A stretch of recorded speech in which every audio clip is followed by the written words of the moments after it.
Chairman గారు అకస్మాత్తుగా చెప్పేస్తారు కదండి. దేవుడి పిల్లగా మనం సిద్ధపాటు ఉండాలి. Praise the Lord. Hallelujah. Every pastor should be always ready కదండి, రెడీగా ఉంటారు. కనుక దేవుడి పిల్లలు నాకు ఇచ్చిన ఈ అవకాశం బట్టి మరి మన చైర్మన్ ఫిలిప్ గారికి వందనాలు చెల్లిస్తున్నాను. అంతేకాకుండా మరి పాస్టర్కి వందనాలు చెల్లిస్తున్నాను. ఈ సమయంలో ఇర్మియా అధ్యాయం మనం చదువుకున్నాము. ఇర్మియా మొదటి అధ్యాయం మనం చదువుకున్నాము. మరి మన మధ్యలో అనిల్ కుమార్ గారు వచ్చి చదివి సహాయం చేస్తారు. ఇర్మియా చాప్టర్ 1 verses 1 to 19.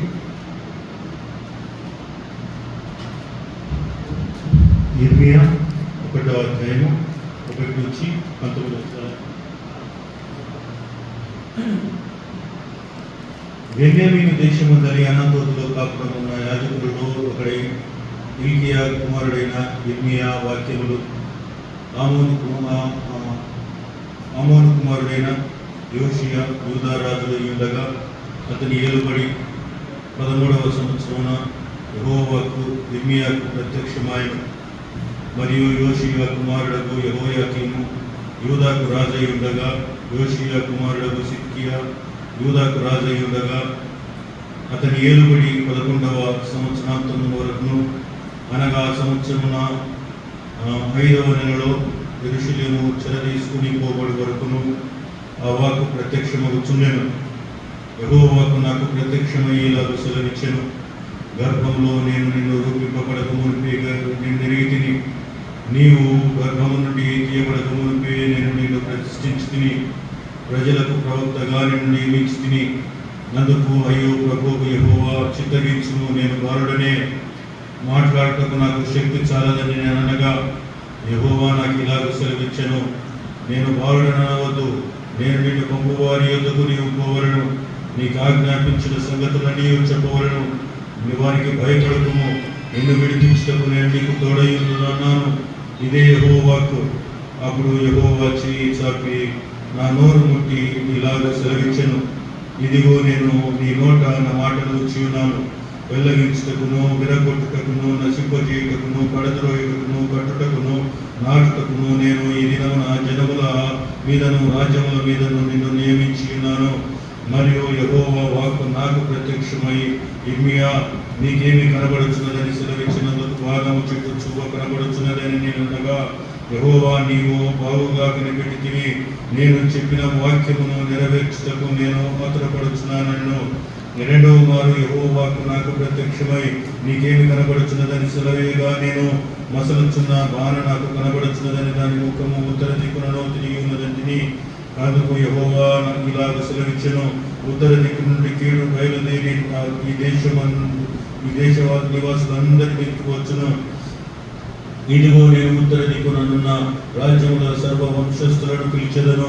వారు వచ్చి ప్రతివాడును యెరూషలేము గుమ్మములలోను, యెరూషలేము చుట్టుపట్ల ప్రాకారములన్నిటిని ఎదురుగాను, యూదా పట్టణములన్నిటిని ఎదురుగాను తన సింహాసనములను స్థాపించును. నాయకుడు యెరూషలేము వారు నన్ను విడిచి అన్య దేవతలను ధూపం వేసి తమ చేతులు రూపించిన వాటికి నమస్కరించటయు, తమ చెడునటనంతటిని బట్టి నేను వారిని గూర్చిన నా తీర్పులు ప్రకటించును.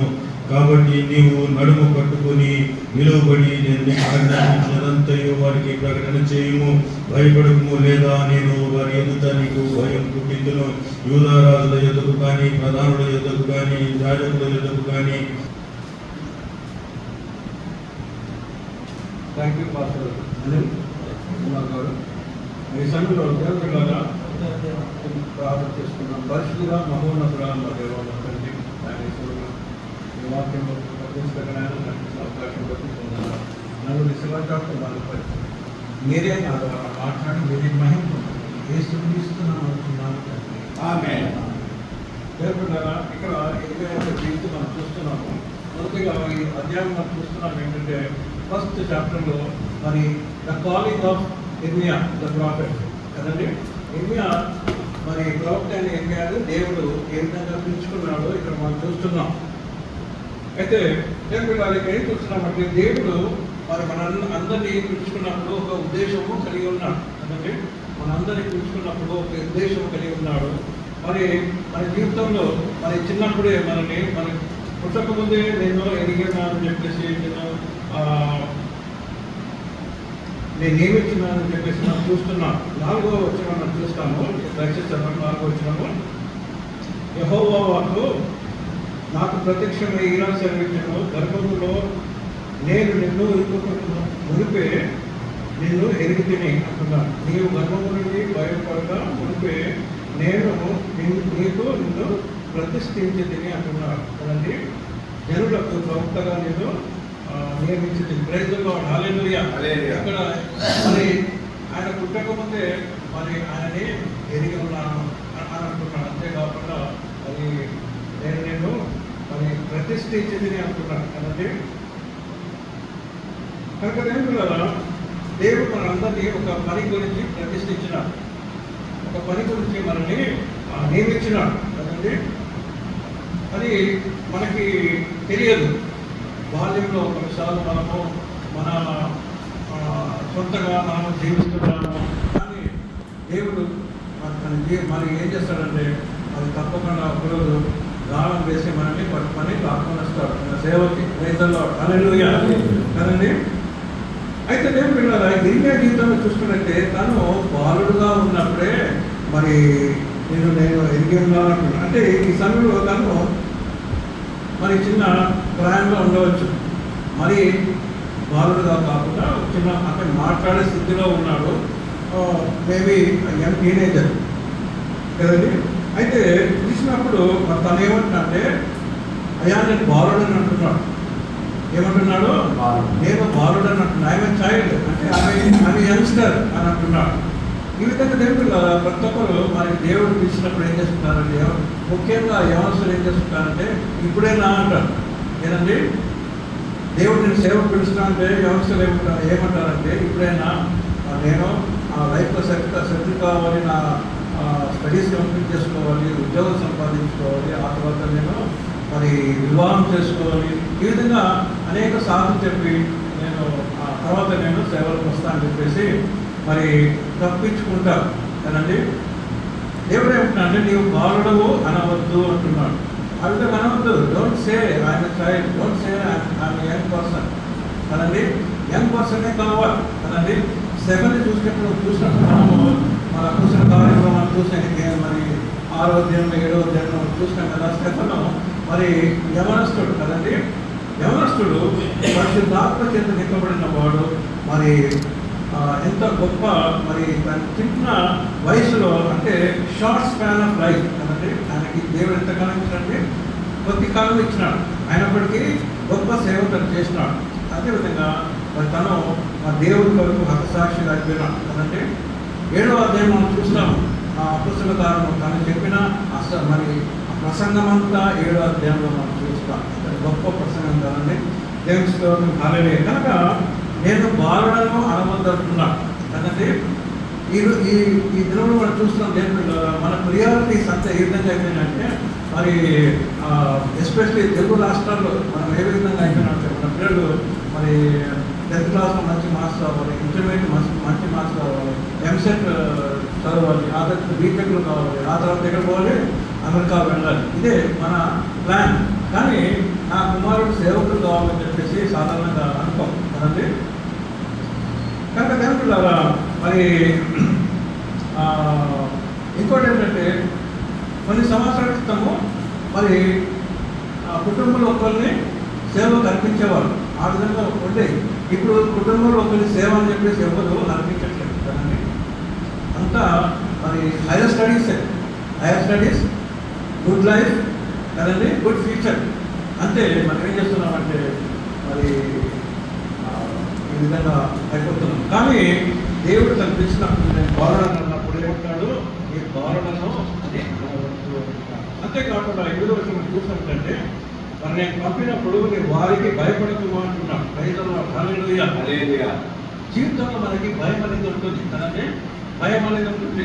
ఎవరైనా మనల్ని ఏమన్నా అంటే మనకి భయం అవుతుంది. అంతేకాకుండా మన జీవితంలో కొన్ని భయాలు ఉంటాయి కదండి. గుట్టులో నడిపిస్తానికి భయం, తండ్రికి ఎప్పుడు భయం ఏంటంటే ఏ విధంగా నేను మరి ఈ నా కుటుంబాన్ని నడిపించాలి, ఏ విధంగా ఈ నెల నడిపించాలి అని ఒక భయం ఉంటుంది.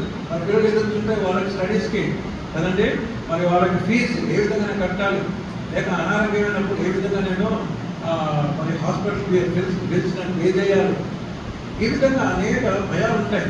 కానీ దేవుడు ఏమంటాడంటే భయపడకము అంటున్నాడు. ప్రైజుల్లో భయపడకము, నిన్ను విడిపిస్తకు నేను నీకు తోడై ఉండును. కనుక దేవుడు మనకి తోడే ఉన్నాడు, దేవుడు మనల్ని విడిపించేవాడు. యోసేపు జీవితంలో చూసినట్లయితే యోసేపుని మరి తన అన్నలు ఏం చేస్తారో గుద్దలు పడేసినారు కదండి, కుళ్ళుకొని గుద్దలు పడేసినప్పుడు మరి దేవుడు వాళ్ళతోనే గుంట నుంచి బయటకు లేవనుకున్నాడు. ఏం చేసినాడు? ఎవరు లెక్కినారు? అన్నలే లెక్కినారు. ప్రైజుల్లో హల్లెలూయా. ఎవరైతే గుంటలు పడవేసినారో వాళ్ళతోనే లెక్కించి మరి దేవుడు మనం చూస్తాం కదా, మంచి భవిష్యత్తు ఇస్తాడు యోసేపు కదండి. అంతేకాకుండా మన యోసేపు మరి ఐగుప్తులకు వెళ్ళిన తర్వాత అక్కడ కూడా మనం చూస్తాము, మరి అక్కడ కూడా ప్రిజన్లో కదండి చెరసాలలో వేయబడినప్పుడు అప్పుడు కూడా దేవుడు జ్ఞాపకం చేసుకుంటాడు. ఎందుకంటే అక్కడ మరి ఒక మాట ఉంటుంది, దేవుడు యోసేపుకు తోడై ఉండేను అని ఒక మాట అక్కడ. కనుక దేవుడు మనకు ఎల్లప్పుడూ తోడుగా ఉన్నాడు కదండి.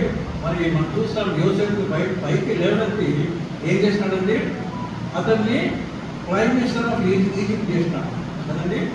ప్రైమ్ మినిస్టర్ ఆఫ్ ఈజిప్ట్ చేసి మరి ఫరో కేవలం నామకే వాస్తే ప్రెసిడెంట్ అయిపోయినాడు కదండి. అంగుట్టా చాప్ అయిపోయినాడు కదండి. ఆ తర్వాత ఇంకా అది కూడా ఇచ్చేసినాడు యోసేపు, నువ్వే చూసుకున్నాయన, నేను రెస్ట్ తీసుకుంటానని చెప్పేసి. ఎందుకంటే అటువంటి జ్ఞానము దేవుడు ఎవరికి ఇచ్చినాడు? యోసేపు ఇచ్చాడు. కనుక దేవుడు యెహోవా యందు భయము జ్ఞానమునకు మూలము కదండి. మనం జ్ఞానవంతులుగా ఉండాలంటే, జ్ఞానవంతులుగా మనం జీవించాలంటే యెహోవా యందు భయం ఉంటేనే మనము మరి జ్ఞానవంతులుగా ఉంటాం. కనుక దేవుడు ఇక్కడ ఏం చూస్తున్నామంటే, వారికి భయపడము, నిన్ను నన్ను విడిపించటకు నేను నీకు తోడై ఉన్నాను. అంటే నీకు ఏ ప్రాబ్లం వచ్చినా కదా నీకు విడిపించటకు నేను తోడుగా ఉంటాను. నేను నీకు తోడుగా ఉంటే నేను విడిపిస్తానని చెప్పేసి దేవుడు వాగ్దానం చేస్తున్నాడు కదండి. వాగ్దానం చేసిన వాడు నమ్మదగినవాడు కదండి. మన దేవుడు నమ్మదగినవాడు కదండి. కనుక దేవుడు గారా ఇక్కడ ఏం చూస్తున్నామంటే, మరి దేవుడు అతను పిలుచుకున్నాడు. అంతేకాకుండా భయపడవద్దని చెప్పి అనుకున్నాడు. మరి అంతేకాకుండా నీకు తోడే ఉంటానని చెప్పి అన్నాడు కదండి. ఆ తర్వాత మనం చూస్తాం దేవుడు మరి ఇర్మియాకు దర్శనం ఇస్తాడు కదండి. 2 దర్శనాలు చూపిస్తాడు స్టార్టింగ్లోనే కదండి. తన పిలుపులోనే 2 దర్శనాలు చూపించినప్పుడు ఇర్మియాను ఏం చూస్తామంటే ఏమంటాడు, బాదం చెట్టు యొక్క చూప నేను చూసినానంటాడు కదండి. మంచిగా చూసినాం అంటే దేవుడు టెస్ట్ చేస్తున్నాడు, ఆయన విజన్ టెస్ట్ చేస్తున్నాడు. మన కన్ను బాగాలేనప్పుడు ఎక్కడ పోతామండి, మరి ఐ డాక్టర్ దగ్గర వెళ్తాం, ఐ డాక్టర్ వెళ్ళి మన కన్ను చూపించుకుంటాం, విజన్ టెస్ట్ చేస్తారు. ఇక్కడ దేవుడు మరి ఇర్మియాకు విజన్ టెస్ట్ చేస్తున్నాడు. మరి ఆ దేవుడు చూపించింది కరెక్ట్గా ఆయన చూస్తున్నాడా, కరెక్ట్గా మనం చెప్తున్నాడా అని మరి విజన్ టెస్ట్ చేసినప్పుడు ఆయన పాస్ అవుతాడు కదండి. నేను బాదం చెట్టు చిగురును చూస్తున్నాను, చిగురు నేను చూస్తున్నాను చెప్పినప్పుడు నువ్వు మంచిగా చూసినావు విద్య అని అభినందిస్తున్నాడు. ప్రైజుల్లో హల్లెలూయా. కనుక దేవుడి ద్వారా మనం మెప్పు పొందుకోవాలి. రెండోసారి దేవుడు ఇంకొక దర్శనం ఇస్తాడు, అసలైన దర్శనం కదండి. ఆ దర్శనం చూసినప్పుడు మరి తను ఏమంటాడంటే, మరి ఆ దర్శనం నీకు ఏమి 13వ వచనం చూసి 2వ మారు యెహోవా వాక్కు నాకు ప్రత్యక్షమై నీకేమీ కనబడుతుందని సెలవేగా, నేను మసలుచున్న బాణం నాకు కనబడుతున్నది, దాని ముఖము ఉత్తర దిక్కులకు తిరిగి ఉన్నదని అంటున్నాడు కదండి. మసలుచున్న బాణం అంటే ఒక కుండ లాంటిది, దాంట్లో ఏముందంటే ఏమేమో ఉన్నాయి, దాంట్లో మసలుచున్నాయి కదండి. మసలుచున్నాయంటే మరి తాగుచున్నాయి కదండి. మన నీళ్లు మరి పాతకాలంలో అంత కుండల్లో నీళ్లు తాగుకునేవాళ్ళు, కొన్ని అయిపోయి ఆ జమానా పెట్టి అంతా గీజర్స్ వచ్చేసి మరి కొన్నిసార్లు చేయబడతాం మనం, దాన్ని చూపెట్టి మరి నేను మన పిల్లలు కాదు అంటే మాకనే పెద్దవాడు మన దేవతలు అదే మా కొద్దిగా తెలిసి ఉంటాయి కదండి. మరి అదేవిధంగా స్వామిదాస్ గారు ఆయన 75 years. ఇప్పుడు యవనస్తులకి ఈ కుండలు నీళ్ళు వెయిట్ చేసుకుని తెలియదు కదండి. అది చాలా తను చేయబెట్టినప్పుడు ఏమైతే చేయి ఇక్కడ దానికన్నా భయంకరమైన అది కుండ మసులుతున్నదా అన్నమాట. అప్పుడు ఏమంటాడంటే ఉత్తర దిక్కు నుండి దేవుడు అంటున్నాడు, ఏమంటున్నాడు, ఉత్తర దిక్కు నుండి బయలుదేరి ఈ దేశ వాసులందరి మీదకి వచ్చును. ఉత్తర దేశం నుంచి ఏమొస్తుందండి? కీడు వచ్చుతున్నది. ఏమంటున్నాడు చెప్పండి? ఉత్తర దేశము నుండి కీడు బయలుదేరి వచ్చును. ఉత్తర దేశం అంటే మనం చూస్తాం, ఇజ్రాయల్ దేశం చూసినప్పుడు ఇజ్రాయల్కి నార్తర్గా ఉన్న దేశాలకి ఏమున్నాయంటే మరి బబులోన్ ఫస్ట్ దాని పేరుంటే మెసొపొటేమియా, బబులోన్, ఇప్పుడు ఇరాక్ కదండి. ఇప్పుడేంటి ఇరాక్. అక్కడ ఉన్న ప్రజల పేర్లు అంటే ఆ నివాసులు కదండి, వాళ్ళ పేర్లు ఏంటి? కల్దీయులు కదండి. కల్దీయులు చాలా భయంకరమైన వ్యక్తులు. ఒకరిని హింసించాలంటే చాలా నేర్పరి గలవారు.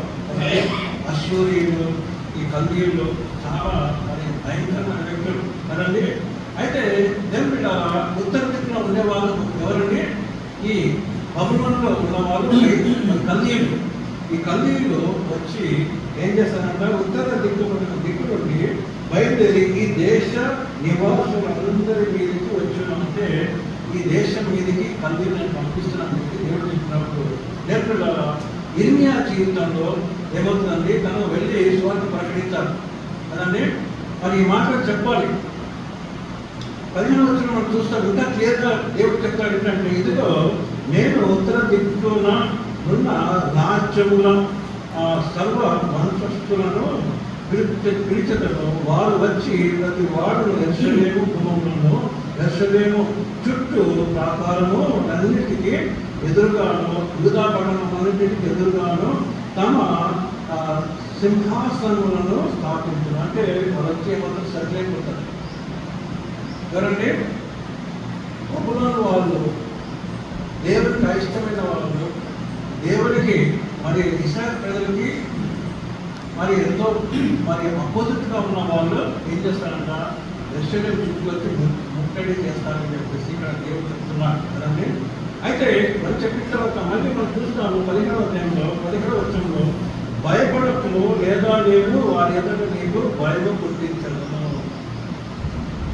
అంతకుముందు ఏమన్నాడు? భయపడవద్దు, నేను నీకు తోడుగా అంటున్నాడు. మళ్ళీ ఏమంటాడు? వార్నింగ్ ఇస్తున్నాడు, నువ్వు భయపడవద్దు ఇర్మియా. ఒకవేళ నువ్వు భయపడితే నేను వారి అంతటా నీకేం చేస్తాను? నేను భయం పుట్టిస్తాను. నేను భయం పుట్టిస్తాను. దేవుడు భయం పుట్టిస్తే ఏముందండి? దేవుడు మన జీవితంలో భయం పుట్టిస్తే మనం ఉంటామా? కదండి, కరిగిపోతాం కదండి. కనుక మరి నువ్వు భయపడవద్దు అంటున్నాడు కదండి. 2 సార్లు మాట చెప్పిన తర్వాత మరి 8, 18, 19 వచనంలో ఏం చూస్తామంటే, నేను ఏ విధంగా ఇనుప స్తంభముగా మనం చేసి ఉన్నానంటాడు. ఇనుప స్తంభం అంటే ఎవరైనా వచ్చి ఇనుప స్తంభాన్ని కొడితే పంటే ఏమవుతుందండి? మన కాళ్ళే పాడైపోతుంది. ఇత్తడి గోడగా నేను చేస్తానన్నాడు. ఇత్తడి గోడ అంటే ఆ గోడ మీద ఎవరైనా వచ్చి మరి గోడ మీద పడితే వెళ్తుంది, మనమే నాశనం అవుతాం.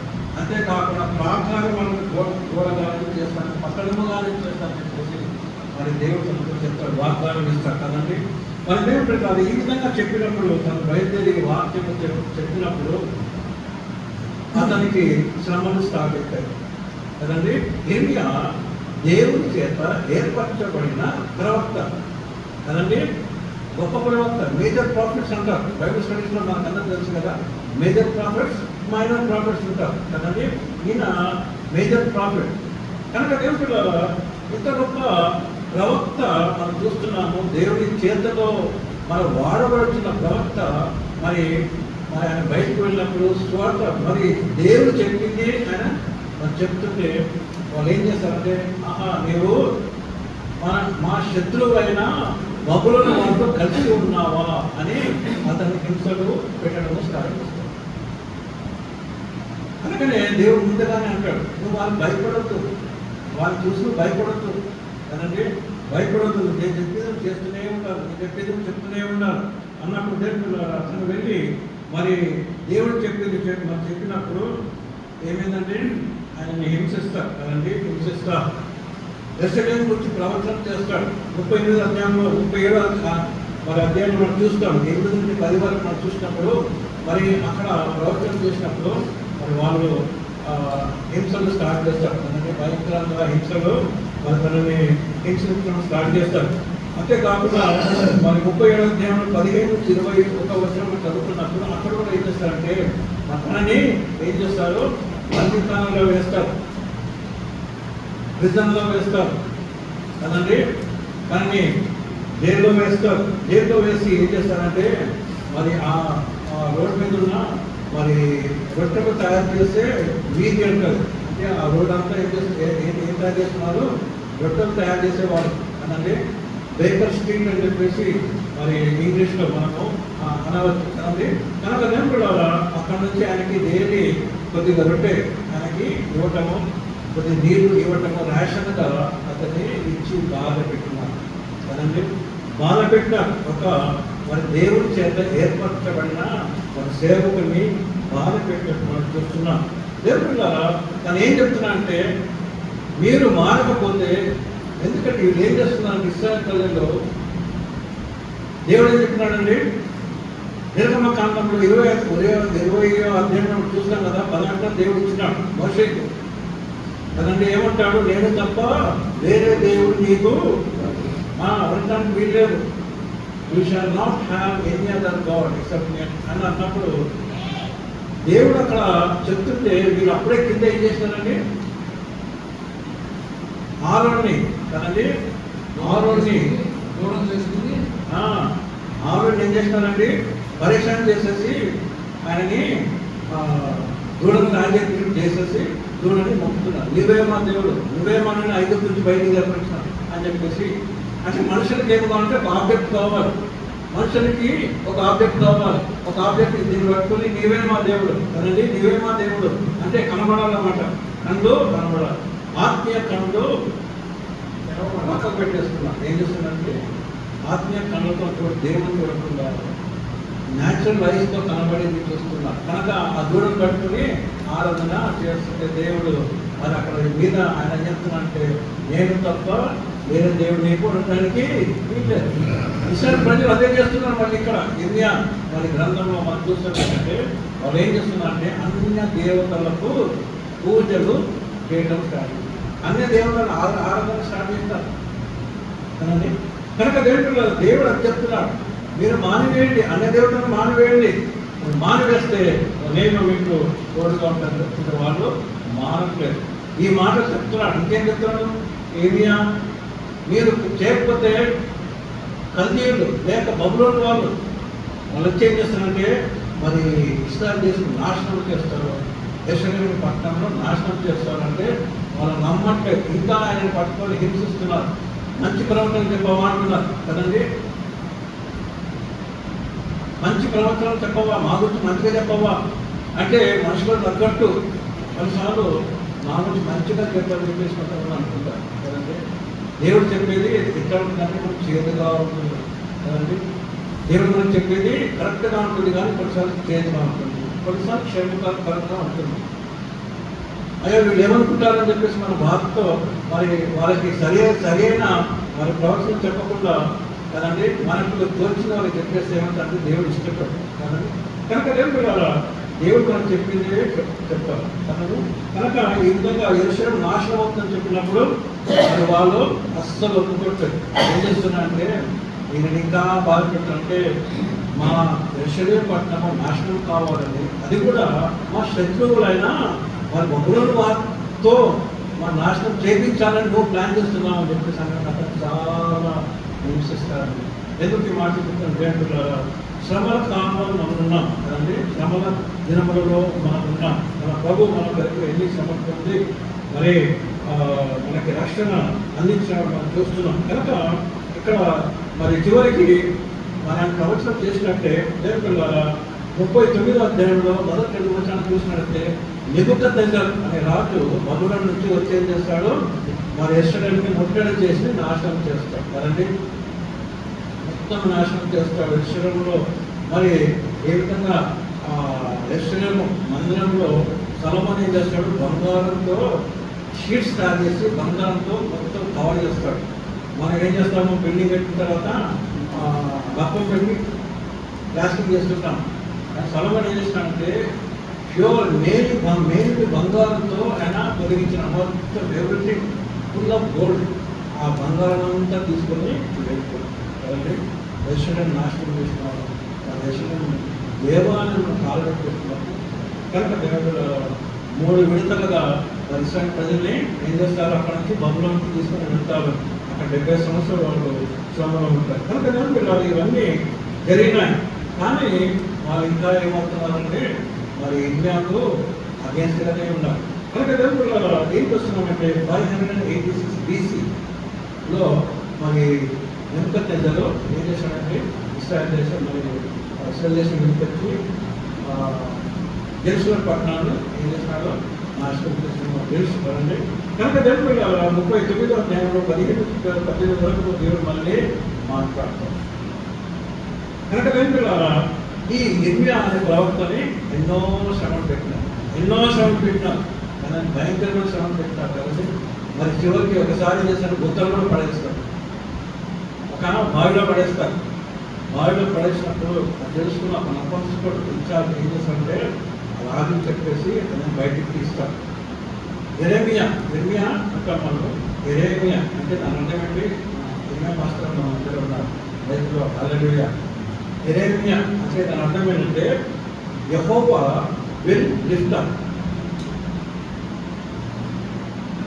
ఎరేమియా అంటే యా అంటే చివరిలో యా అంటే యెహోవా అంటే యెహోవా నన్ను పైకి లేవనెత్తును అని దాని అర్థం. ఇర్మియా అర్థమైతే యెహోవా పైకి లేవనెత్తును. ప్రయత్నంలో హల్లెలూయా.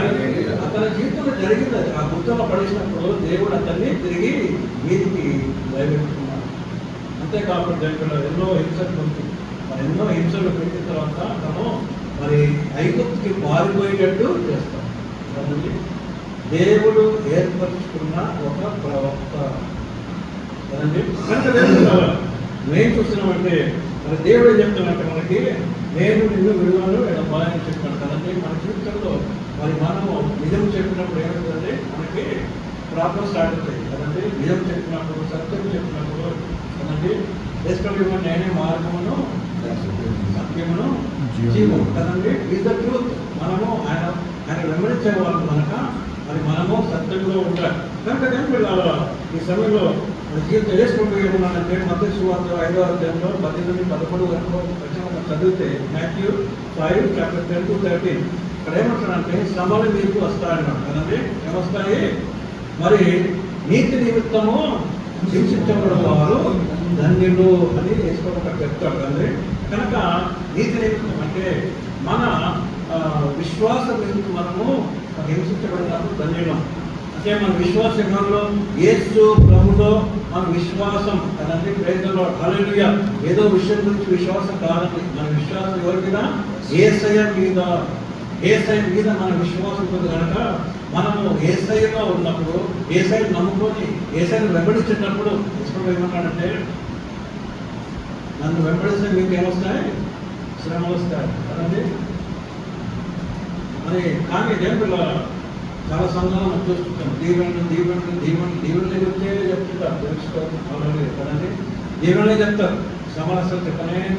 అని శ్రమలు అతని బైబిల్ లేనట్టే ఒకసారి మాట్లాడుతుంది కొంతమంది కదండి. మన ప్రజలకి మన ఏం నేర్పించారండి? శ్రమలు వస్తాయి కదండి. ఎందుకు చేసుకోమన్నాడు? ఆయన సువార్త స్టార్ట్ చేసినప్పుడు మొదట్లోనే చెప్పేసినాడు ఈ విషయాలు ఏదండి. మత్తయి సువార్త 5వ అధ్యాయము కొండ మీద ప్రసంగం, ఒలీవ కొండ మీద ప్రసంగం ఉంది. ఆయన స్టార్టింగ్ వర్డ్స్ అవి కదండి.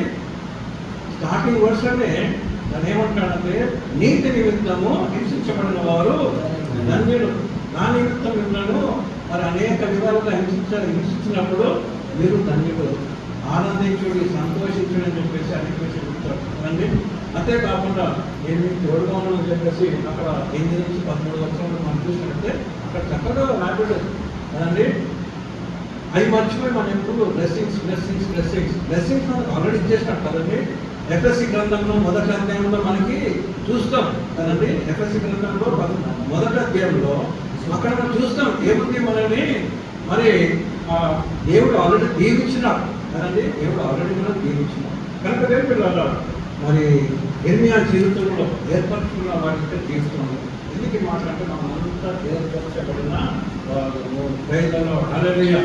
ప్రతి సేవకుడు మరి దేవుడి చేత ఏర్పరచబడిన వాడు కనుక మరి మనకి ఈ అన్ని వస్తాయి కదండి. దేవుడు ఎప్పుడు ప్రభుత్వం ఎప్పుడు మరి టైంలో మనకి ఏమొస్తాయండి విషయాలు మనకి వస్తాయి కనుక మరి వాటిని మనము జ్ఞాపకం చేసుకోవాలంటే దేవుడు నన్ను జ్ఞాపకం చేసుకొని నాకు ఏమి ఇస్తున్నాడు నిమిషంలో నాకు ఇస్తున్నాడు కదండి. అది మనము కనుక నేను హీబ్రూ పత్రికలో ఒక మాట చదువుతూ నేను ముగిస్తాను. హీబ్రూ పత్రిక 3వ అధ్యాయంలో మరి మొదటి 3 వచనాలు చదివితే మనం చూస్తాం కదండి. ఒకసారి దయచేసి చదువుతాను. Hebrew chapter 12 verse 23.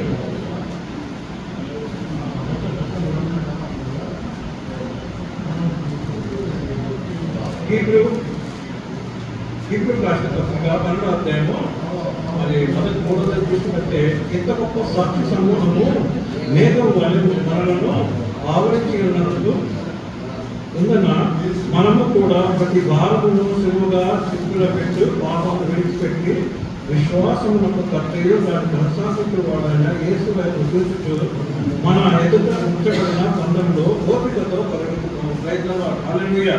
ఏం చూస్తున్నామంటే మన ప్రభు మన దేవుడు మన యేసయ్య ఆయన ఎవరంటే మన విశ్వాసంలో ఒక కర్త అంటే is the author of our faith. దాన్ని కొనసాగించేవాడు ఆయనే. విశ్వాసంలో మనలో పుట్టించింది ఆయనే, దాన్ని కొనసాగించేవాడు ఆయన కనుక ఆయన వైపు చూడాలండి. తెలుసుకోవడం హల్లెలూయా. శ్రమ వచ్చినప్పుడు ఎవరి వైపు చూడాలి మనము? ఆయన వైపు చూడాలి. మన సేవలో మన సేవ జీవితంలో ఆయన వైపు చూడాలి. మనము ఆయన బిడ్డలుగా ఉంటున్నాం కనుక మరి ఈ బరువు పందెం అంటున్నాడు. మన ఆత్మీయ జీవితం ఏంటది? బరువు పందెం కదండి. బరువు పందెం కనుక దేవుడు ఈ బరువు పందెంలో మనం ఏ విధంగా ఉండాలంటే ఓపికతో మనం పరిగెత్తాలి. కనుక దేవుడు మన జీవితంలో విషయాలు జ్ఞాపకం చేసుకున్నాం. మరి అంతేకాకుండా ఆయన తన ఎదుట ఉంచబడిన ఆనందము కొరకై అవమానమును నిర్లక్ష్య పెట్టి శిలువను సహించి దేవుడిని సింహాసనం యొక్క పులి భాషగా ఆశీర్వై ఉన్నాడు. కనుక మన జీవితంలో దేవుడు మనకి ఏమిస్తాడంటే మరి బహుమానం ఇస్తాడు. అది యాత్ర పత్రిక మనం చూస్తాము. మొదటి అధ్యాయం 12వ వచనం అనుకుంటాం కదా. మరి ఇక్కడ 12వ వచనం 17 ఉంటుంది కదండి. మరి శ్రమలు మరి పడ్డప్పుడు మీరు ధన్యులు అని ఒక్కసారి చదువుతున్నమాట ముగిస్తాను.